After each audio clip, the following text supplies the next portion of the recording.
I want to ask you a question. That question is, what do you want to be?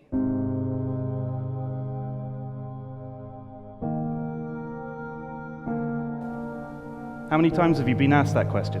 What do you want to be? Don't know. It's a very common answer. So what does it say about you? Does it say you don't know what you want in life? Maybe. Maybe it says you're just not sure that the thing you want to be is realistic enough to just say, I'm going to be that thing. Maybe you're just superstitious.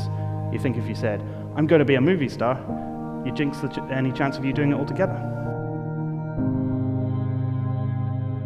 I just remember feeling this massive sense of despair. There's a 5-second window between the moment that your inner wisdom, your instincts, your second brain, your gut, whatever you want to call it, all of that unique power that's in you that comes from your DNA, that comes from your life experiences, that comes from everything that you've learned in your life, situational intelligence, all of that, when it speaks to you and tells you to move, to speak, to take some form of action, you only got 5 seconds to move before your mind will talk you out of it. I didn't want my life to end in divorce. I didn't want to be in financial ruin. I didn't want to be depressed. I didn't want to be anxious. And here's the truly screwed up thing. I knew what to do to fix it. See, this is the trap that most of us are in.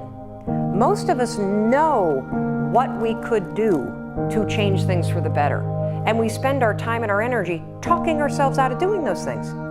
And the other thing that I convince people of, because this is so true, it's the littlest stuff. The little things make all the difference. And I could spend hours with you explaining the science of confidence and explaining the science of risk and explaining the science behind courage and explaining habit loops and how they get encoded in your brain. You don't need to know any of that because you're not applying for a PhD in psychology. I have done the work, and what I know is that true change comes down to 5-second windows. The alarm rings in the morning. Most of us don't want to get out of bed, right? But we know we should.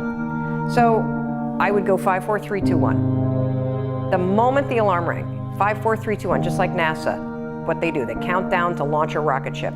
And the counting backwards kind of shut my mind off. And then suddenly at 1, I would stand up. And I would use this every single morning to get out of bed. And 9 years later, I still use it every single morning to get out of bed. I think some behavior you can learn and automate, other stuff that you don't like doing, you're gonna always have to push yourself. That's just how it is.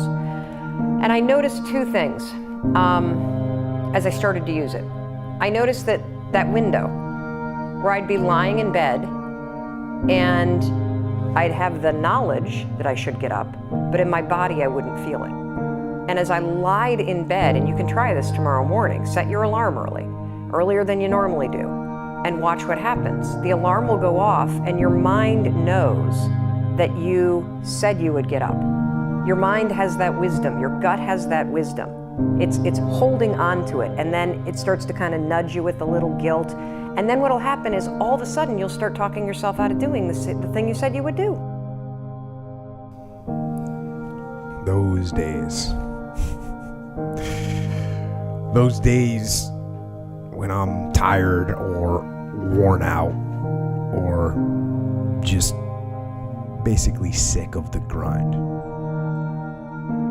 What do I do on those days? I go anyways. I get it done, even if I'm just going through the motions. I go through the motions. These could be signals that you need some time off. And those signals might be right. They could be correct. But don't take today off. Not today.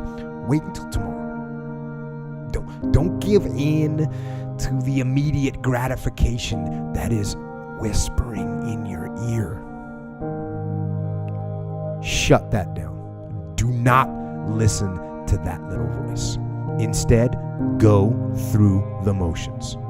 Lift the weights, sprint the hill, work on the project, get out of bed. Now, as an overall rule, I do not like procrastination.